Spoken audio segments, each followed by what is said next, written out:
ಗೊತ್ತಪ್ಪ, ನಿಮ್ಮ ಮನೆಯವರು, ಹೆಂಗಸರು, ಮಕ್ಕಳುಗಳು ಎಲ್ಲರೂ ಸಹಿತ ತುಂಬ ಗರ್ಭಿಣಿ ಆದವಳಿಗೆ ಬಾಗಿನವನ್ನು ಅರ್ಪಿಸ್ತಾರಲ್ಲ, ಮರದ ಜೊತೆಯಲ್ಲಿಟ್ಟು ಅವಳಿಗೆ ಅರಿಶಿನ ಕುಂಕುಮಾದಿ ಮಂಗಳ ದ್ರವ್ಯವನ್ನು ಕೊಟ್ಟು, ಅಮ್ಮ ನನಗೆ ಎಲ್ಲ ಹೊಟ್ಟೆಗೆ ನೀರನ್ನು ಕೊಟ್ಟಿದ್ಯಾ ಅಂತ ಹೇಳಿ ಆ ತಾಯಿಗೆ ಗೌರವವನ್ನು ಸಲ್ಲಿಸುವುದೇ ಬಾಗಿನ ಅರ್ಪಣೆ. ವಿಶೇಷ ಪೂಜೆ ಅಂದ್ರೆ ಈ ಸತಿ ನಾವು 80 ವರ್ಷ 90 ವರ್ಷ ಆಗಿರಿಂದ ಆ ಕಾವೇರಿ ಅಷ್ಟೋತ್ತರ ಅಂತ ವಿಶೇಷವಾಗಿದೆ. ಯಾಕೆಂದ್ರೆ ಕಾವೇರಿಗೆ ಲೋಪಾಮುದ್ರೆ ಅಂತ ಒಂದು ಹೆಸರು. ಇವಳು ಬ್ರಹ್ಮಗಿರಿಯಲ್ಲಿ ಹುಟ್ಟಿದ್ದಾಳೆ. ಅಗಸ್ತ್ಯರು ಉತ್ತರ ಭಾರತದಿಂದ ದಕ್ಷಿಣ ಭಾರತಕ್ಕೆ ಬಂದು ಅವಳನ್ನ ಮಡಿಕೇರಿ ಬ್ರಹ್ಮಗಿರಿಯಲ್ಲಿ ಕವೇರ ರಾಜನ ಮಗಳಾಗಿದ್ದ ಕಾವೇರಿಯನ್ನು ಮದುವೆ ಆಗ್ತಾರೆ. ಅಲ್ಲೇ ತಪಸ್ಸು ಕೂತಾಗ ಅಚಾನಕ್ಕಾಗಿ ಕಾವೇರಿ ಕಮಂಡಲದಲ್ಲಿದ್ದು ತೆಗೆದುಕೊಂಡು ಹೋಗಬೇಕಾಗುತ್ತೆ, ಬಿದ್ದೋಗುತ್ತೆ. ಅಲ್ಲಿಂದ ಕಾವೇರಿ ಹರಿದು ಇಡೀ ಎಲ್ಲ ಕರ್ನಾಟಕ ಮತ್ತು ತಮಿಳುನಾಡು, ಕರ್ನಾಟಕದಲ್ಲಿ 350 ಕಿಲೋಮೀಟರ್, ತಮಿಳುನಾಡಲ್ಲಿ 550 ಕಿಲೋಮೀಟರ್ ಕಾವೇರಿ ಹರಿತಾಳೆ. ಸಂಪೂರ್ಣವಾಗಿ ನಮ್ಮನ್ನೆಲ್ಲ ಅವಳು ಕಾವೇರಿ ಹರಿದು ನಮ್ಮನ್ನೆಲ್ಲ ತಲ್ಲಣ ಮಾಡಿದ್ದಾಳೆ. ತಾಯಿ ನಮ್ಮೆಲ್ಲರ ತಾಯಿ ಜಗನ್ಮಾತೆ ಅಂತ ಹೇಳಿ ಅವಳಿಗೆ ಅರ್ಪಣೆ ಮಾಡ್ತೀವಿ. ಯಾಕೆಂದರೆ ಹರಿಯುವ ಜಾಗದಲ್ಲಿ ಅನೇಕ ಕೃಷಿ ಕ್ಷೇತ್ರಗಳು, ಜಾನುವಾರುಗಳು, ಕೈಗಾರಿಕೆಗಳು ಎಲ್ಲನೂ ಸಹಿತ ಕಾವೇರಿ ತುಂಬಿದ್ರೆ ನಮ್ಮೆಲ್ಲ ಜೀವನಾಡಿ ಅಂತ ಕರಿತೀವಿ. ಅಂತ ತೀರ್ಥ ಸೌಮ್ಯ ಅಂತ ಕಾವೇರಿಗೆ ಇವತ್ತು ನಮ್ಮ ಸನ್ಮಾನ್ಯ ಕರ್ನಾಟಕದ ಮುಖ್ಯಮಂತ್ರಿಗಳಂತ ಸಿದ್ದರಾಮಯ್ಯನವರು, ಉಪಮುಖ್ಯಮಂತ್ರಿ ಡಿ ಕೆ ಶಿವಕುಮಾರ್ ಅವರು, ಜಿಲ್ಲಾ ಉಸ್ತುವಾರ್ಥ ಚಂದ್ರರಾಜಸ್ವಾಮಿಯವರು, ಕ್ಷೇತ್ರದ ಜನಪ್ರಿಯ ಶಾಸಕರಂತ ರಮೇಶ್ ಬಾಬು ಬಂಡಿ ಸಿದ್ದಾಗೌಡರು ಎಲ್ಲರ ಸಮಕ್ಷಮದಲ್ಲಿ ಅನೇಕ ಜನ ಶಾಸಕರು, ಮಂತ್ರಿಗಳು ಬರ್ತಾ ಇದ್ದಾರೆ. ಕಾರ್ಯಕ್ರಮ ಅತ್ಯಂತ ಪ್ರಾತಃ ಕಾಲದಲ್ಲಿಗಾಗಲೇ ಹೋಮ ಹವನಾದಿಗಳು ನಡೆದಿದೆ, ಮೇಲೆ ಬಾಗಿನ ಪೂಜಾದಿಗಳು ನಡೆದಿದೆ. ಇವೆಲ್ಲವೂ ಸಹಿತ ಇನ್ನೇನು ಕೆಲವೇ ಕ್ಷಣಗಳಲ್ಲಿ ಪ್ರಾರಂಭ ಆಗ್ತಾ ಇದೆ. ಬೆಳಗ್ಗೆಯಿಂದ ನಾವು ಆಗಲೇ ಈ ಒಂದು ವಿಶೇಷವಾದಂಥ ವರ್ಷ ಅಂತೇಳಿ ಆ ಒಂದು ಗಣಪತಿ ಪೂಜೆ ಪುಣ್ಯಾಹವನ್ನು ಮಾಡಿದ್ದೇವೆ. ನಂತರ ಪರ್ಜನ್ಯಾದಿ ದೇವತೆಗಳನ್ನು, ಸಪ್ತ ನದಿಗಳನ್ನು ಆವಾಹನೆ ಮಾಡಿದ್ದೇವೆ. ಕಲಶಗಳಲ್ಲಿ ಮಹಾವಿಷ್ಣು ಅಂದರೆ ರಂಗನಾಥನನ್ನು ಬಳಸಿ ಕಾವೇರಿ ಅಲ್ಲಿಗೆ ಹೋಗ್ತಾಳೆ. ರಂಗನಾಥನೇ ಪ್ರಧಾನ, ಅವನ ಪಾದವನ್ನು ಒತ್ತಾ ಇದ್ದಾಳೆ. ಅದಕ್ಕೆ ವಿಷ್ಣು ಸಹಸ್ರನಾಮ ಮಾಡಿ ಆ ಸಹಸ್ರನಾಮ ಪಾರಾಯಣವನ್ನು ಮಾಡಿ ಅವರಿಗೆ ಇಷ್ಟೆಲ್ಲ ಕಾರ್ಯಕ್ರಮವನ್ನು ಬೆಳಗ್ಗೆಯಿಂದ ನಡೀತಾರೆ. ಮೇಲೆ ಬಾಗಿನ ಕಾರ್ಯಕ್ರಮ ಇದೆ.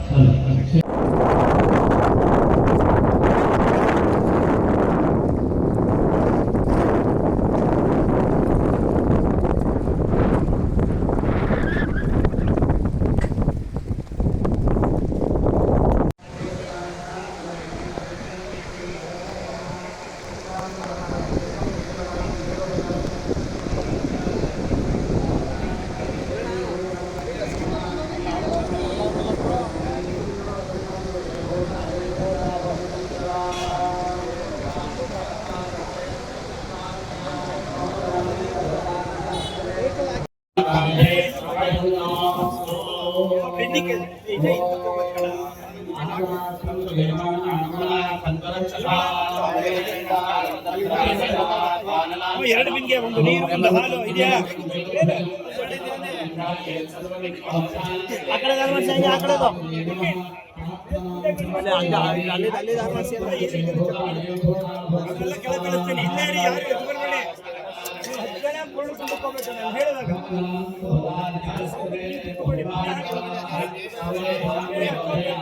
ಗೊತ್ತಪ್ಪ, ನಿಮ್ಮ ಮನೆಯವರು, ಹೆಂಗಸರು, ಮಕ್ಕಳುಗಳು ಎಲ್ಲರೂ ಸಹಿತ ತುಂಬ ಗರ್ಭಿಣಿ ಆದವಳಿಗೆ ಬಾಗಿನವನ್ನು ಅರ್ಪಿಸ್ತಾರಲ್ಲ, ಮರದ ಜೊತೆಯಲ್ಲಿಟ್ಟು ಅವಳಿಗೆ ಅರಿಶಿನ ಕುಂಕುಮಾದಿ ಮಂಗಳ ದ್ರವ್ಯವನ್ನು ಕೊಟ್ಟು, ಅಮ್ಮ ನನಗೆ ಎಲ್ಲ ಹೊಟ್ಟೆಗೆ ನೀರನ್ನು ಕೊಟ್ಟಿದ್ಯಾ ಅಂತ ಹೇಳಿ ಆ ತಾಯಿಗೆ ಗೌರವವನ್ನು ಸಲ್ಲಿಸುವುದೇ ಬಾಗಿನ ಅರ್ಪಣೆ.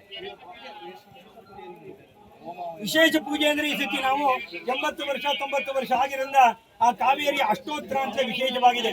ಯಾಕೆಂದ್ರೆ ಕಾವೇರಿಗೆ ಲೋಪಾಮುದ್ರೆ ಅಂತ ಒಂದು ಹೆಸರು. ಇವಳು ಬ್ರಹ್ಮಗಿರಿಯಲ್ಲಿ ಹುಟ್ಟಿದ್ದಾಳೆ. ಅಗಸ್ತ್ಯರು ಉತ್ತರ ಭಾರತದಿಂದ ದಕ್ಷಿಣ ಭಾರತಕ್ಕೆ ಬಂದು ಅವಳನ್ನ ಮಡಿಕೇರಿ ಬ್ರಹ್ಮಗಿರಿಯಲ್ಲಿ ಕವೇರ ರಾಜನ ಮಗಳಾಗಿದ್ದ ಕಾವೇರಿಯನ್ನು ಮದುವೆ ಆಗ್ತಾರೆ. ಅಲ್ಲೇ ತಪಸ್ಸು ಕೂತಾಗ ಅಚಾನಕ್ಕಾಗಿ ಕಾವೇರಿ ಕಮಂಡಲದಲ್ಲಿದ್ದು ತೆಗೆದುಕೊಂಡು ಹೋಗಬೇಕಾಗುತ್ತೆ, ಬಿದ್ದೋಗುತ್ತೆ. ಅಲ್ಲಿಂದ ಕಾವೇರಿ ಹರಿದು ಇಡೀ ಎಲ್ಲ ಕರ್ನಾಟಕ ಮತ್ತು ತಮಿಳುನಾಡು, ಕರ್ನಾಟಕದಲ್ಲಿ 350 ಕಿಲೋಮೀಟರ್, ತಮಿಳುನಾಡಲ್ಲಿ 550 ಕಿಲೋಮೀಟರ್ ಕಾವೇರಿ ಹರಿತಾಳೆ. ಸಂಪೂರ್ಣವಾಗಿ ನಮ್ಮನ್ನೆಲ್ಲ ಅವಳು ಕಾವೇರಿ ಹರಿದು ನಮ್ಮನ್ನೆಲ್ಲ ತಲ್ಲಣ ಮಾಡಿದ್ದಾಳೆ. ತಾಯಿ ನಮ್ಮೆಲ್ಲರ ತಾಯಿ ಜಗನ್ಮಾತೆ ಅಂತ ಹೇಳಿ ಅವಳಿಗೆ ಅರ್ಪಣೆ ಮಾಡ್ತೀವಿ. ಯಾಕೆಂದರೆ ಹರಿಯುವ ಜಾಗದಲ್ಲಿ ಅನೇಕ ಕೃಷಿ ಕ್ಷೇತ್ರಗಳು, ಜಾನುವಾರುಗಳು, ಕೈಗಾರಿಕೆಗಳು ಎಲ್ಲನೂ ಸಹಿತ ಕಾವೇರಿ ತುಂಬಿದ್ರೆ ನಮ್ಮೆಲ್ಲ ಜೀವನಾಡಿ ಅಂತ ಕರಿತೀವಿ. ಅಂತ ತೀರ್ಥ ಸೌಮ್ಯ ಅಂತ ಕಾವೇರಿಗೆ ಇವತ್ತು ನಮ್ಮ ಸನ್ಮಾನ್ಯ ಕರ್ನಾಟಕದ ಮುಖ್ಯಮಂತ್ರಿಗಳಂತ ಸಿದ್ದರಾಮಯ್ಯನವರು, ಉಪಮುಖ್ಯಮಂತ್ರಿ ಡಿ ಕೆ ಶಿವಕುಮಾರ್ ಅವರು, ಜಿಲ್ಲಾ ಉಸ್ತುವಾರ್ಥ ಚಂದ್ರರಾಜಸ್ವಾಮಿಯವರು, ಕ್ಷೇತ್ರದ ಜನಪ್ರಿಯ ಶಾಸಕರಂತ ರಮೇಶ್ ಬಾಬು ಬಂಡಿ ಸಿದ್ದಾಗೌಡರು ಎಲ್ಲರ ಸಮಕ್ಷಮದಲ್ಲಿ ಅನೇಕ ಜನ ಶಾಸಕರು, ಮಂತ್ರಿಗಳು ಬರ್ತಾ ಇದ್ದಾರೆ. ಕಾರ್ಯಕ್ರಮ ಅತ್ಯಂತ ಪ್ರಾತಃ ಕಾಲದಲ್ಲಿಗಾಗಲೇ ಹೋಮ ಹವನಾದಿಗಳು ನಡೆದಿದೆ, ಮೇಲೆ ಬಾಗಿನ ಪೂಜಾದಿಗಳು ನಡೆದಿದೆ. ಇವೆಲ್ಲವೂ ಸಹಿತ ಇನ್ನೇನು ಕೆಲವೇ ಕ್ಷಣಗಳಲ್ಲಿ ಪ್ರಾರಂಭ ಆಗ್ತಾ ಇದೆ. ಬೆಳಗ್ಗೆಯಿಂದ ನಾವು ಆಗಲೇ ಈ ಒಂದು ವಿಶೇಷವಾದಂಥ ವರ್ಷ ಅಂತೇಳಿ ಆ ಒಂದು ಗಣಪತಿ ಪೂಜೆ ಪುಣ್ಯಾಹವನ್ನು ಮಾಡಿದ್ದೇವೆ. ನಂತರ ಪರ್ಜನ್ಯಾದಿ ದೇವತೆಗಳನ್ನು, ಸಪ್ತ ನದಿಗಳನ್ನು ಆವಾಹನೆ ಮಾಡಿದ್ದೇವೆ. ಕಲಶಗಳಲ್ಲಿ ಮಹಾವಿಷ್ಣು ಅಂದರೆ ರಂಗನಾಥನನ್ನು ಬಳಸಿ ಕಾವೇರಿ ಅಲ್ಲಿಗೆ ಹೋಗ್ತಾಳೆ. ರಂಗನಾಥನೇ ಪ್ರಧಾನ, ಅವನ ಪಾದವನ್ನು ಒತ್ತಾ ಇದ್ದಾಳೆ. ಅದಕ್ಕೆ ವಿಷ್ಣು ಸಹಸ್ರನಾಮ ಮಾಡಿ ಆ ಸಹಸ್ರನಾಮ ಪಾರಾಯಣವನ್ನು ಮಾಡಿ ಅವರಿಗೆ ಇಷ್ಟೆಲ್ಲ ಕಾರ್ಯಕ್ರಮವನ್ನು ಬೆಳಗ್ಗೆಯಿಂದ ನಡೀತಾರೆ. ಮೇಲೆ ಬಾಗಿನ ಕಾರ್ಯಕ್ರಮ ಇದೆ.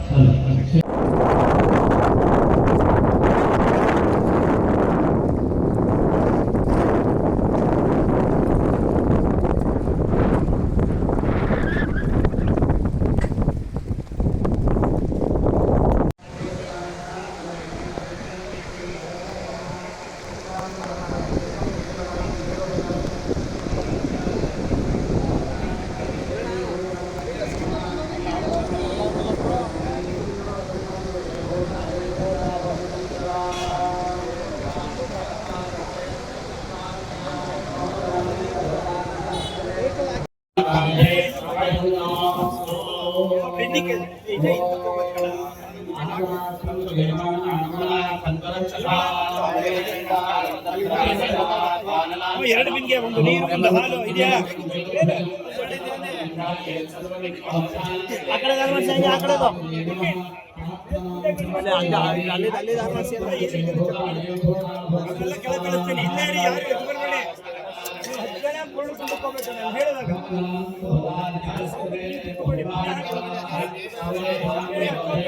ಹೆಚ್ಚಿನ ವಿಡಿಯೋಗಳಿಗೆ ಪ್ರತಿಧ್ವನಿ ಯೂಟ್ಯೂಬ್ ಚಾನೆಲ್ ಸಬ್ಸ್ಕ್ರೈಬ್ ಮಾಡಿ, ಬೆಲ್ ಐಕಾನ್ ಕ್ಲಿಕ್ ಮಾಡಿ.